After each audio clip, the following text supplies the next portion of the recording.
Bismillahirrohmanirrohim.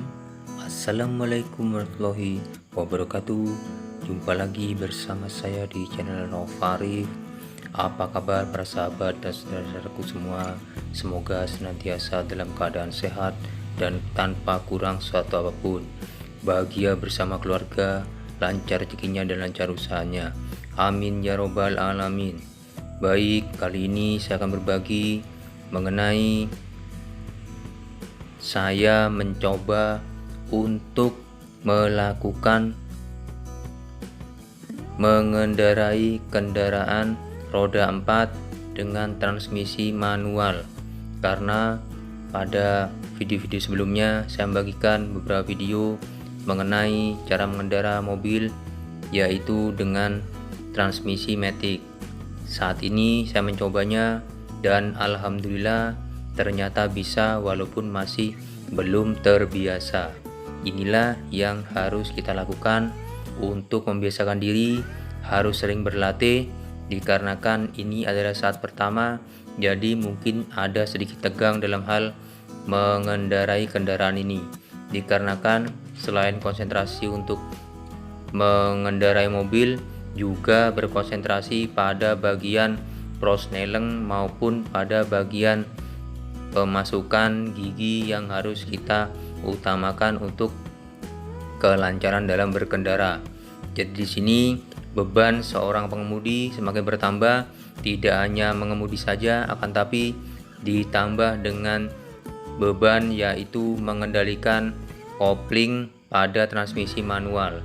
Jika tidak tepat maka bisa terjadi mesin yang mati. Jadi di sini silakan disimak. Apa yang masih kurang silahkan di komen. Apapun itu saya akan terima untuk perbaikan saya ke depannya. Semoga bermanfaat.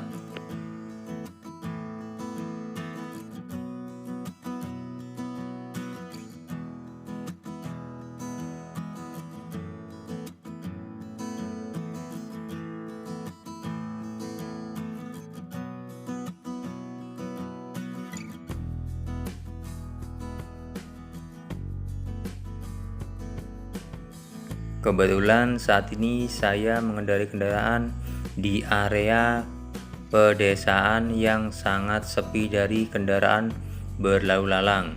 Jadi apa yang saya lakukan ini adalah melakukan percobaan dengan mengendarai kendaraan roda 4 dan memilih jalur ataupun jalan yang sepi dari pengendara lain, dikarenakan resiko dari kita masih belum terbiasa, bisa terjadinya kecelakaan ataupun yang tidak kita harapkan.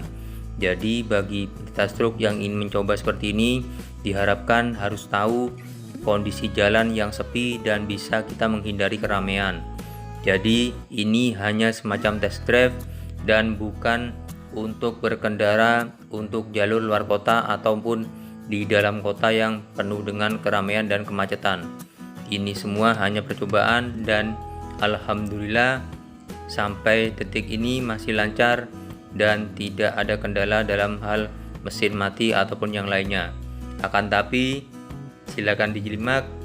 Di sini ternyata kontrol kaki saya untuk mengendalikan kopling kendaraan ternyata masih belum sebaik dulu sebelum sakit. Jadi di sini saya masih merasakan ada kekakuan ataupun terasa capek di bagian betis karena menahan dengan jalan seperti ini. Ini melepas koplingnya harus pelan-pelan dan juga mengatur gasnya. Dan di sini terlihat sekali bahwa saya sangat berhati-hati dan akhirnya mati juga mesinnya. Inilah, jadi kita harus tetap waspada dan harus berhati-hati. Lihatlah tangan saya masih tegang, yang sebelah kiri, kalau sebelah kanan tidak ada masalah. Jadi ini semua saya bagikan cara saya belajar. Jadi ini saya berbagi, saya ini seorang pecinta truk yang belum pulih dan belum sempurna untuk ke kondisi keadaan tubuh saya. Jadi di sini masih ada beberapa hal kekurangan, adanya spastik, kekakuan dalam Di bagian tangan, bagian kaki alhamdulillah sudah lebih baik, akan tapi kekuatan pada ankle dan lutut masih belum maksimal. Jadi kenapa saya harus selalu berlatih setiap hari, berjalan dan berjalan. Ternyata latihan berjalan ini selain bisa merefresh otak kita, ternyata juga bisa mendongkrak hormon endorfin di dalam tubuh yang akhirnya bisa memperbaiki fungsional dalam hal regenerasi sel maupun yang lainnya. Jadi perbanyaklah hormon endorfin dengan cara berjalan setiap hari. Ternyata berjalan setiap hari juga bisa membantu proses kemudahan ataupun melawan proses penuaan dini, dikarenakan hormon endorfin bisa memberikan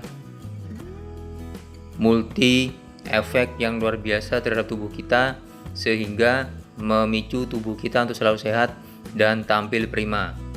Jadi biasakanlah walaupun kita kondisi sakit, kelak kalau kita sudah pulih dan sehat kembali, usahakan bisa berjalan setiap hari 30 menit. Ini akan berdampak luar biasa terhadap kebiasaan ataupun kesehatan kita, sehingga kita bisa menjaga pola hidup kita menjadi lebih baik dari sebelumnya. Baiklah, semoga bermanfaat. Ini yang bisa saya sampaikan. Ini bukan ajang untuk berpamer atau apa, akan tapi saya memberikan motivasi bahwa seorang penderita stroke masih bisa kembali beraktivitas normal seperti sedia kala. Walaupun, ini yang saya garis bawahi, walaupun masih dalam tahap pembelajaran ataupun ada kekurangan yang tidak seperti dahulu di saat kita sebelum sakit terjadi serangan stroke. Semua harus kita terima dan kita upayakan kita bisa kembali hidup normal seperti sedia kala.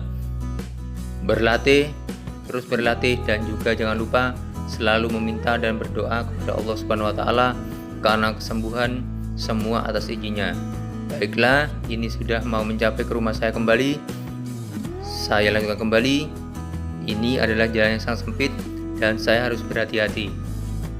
Semoga bisa sampai kembali di rumah sampai kendaraan kembali normal dan dalam keadaan selamat. Inilah yang saya bagikan, semoga bermanfaat. Salam sehat, stroke pasti bisa pulih. Amin ya robbal alamin. Assalamualaikum warahmatullahi wabarakatuh.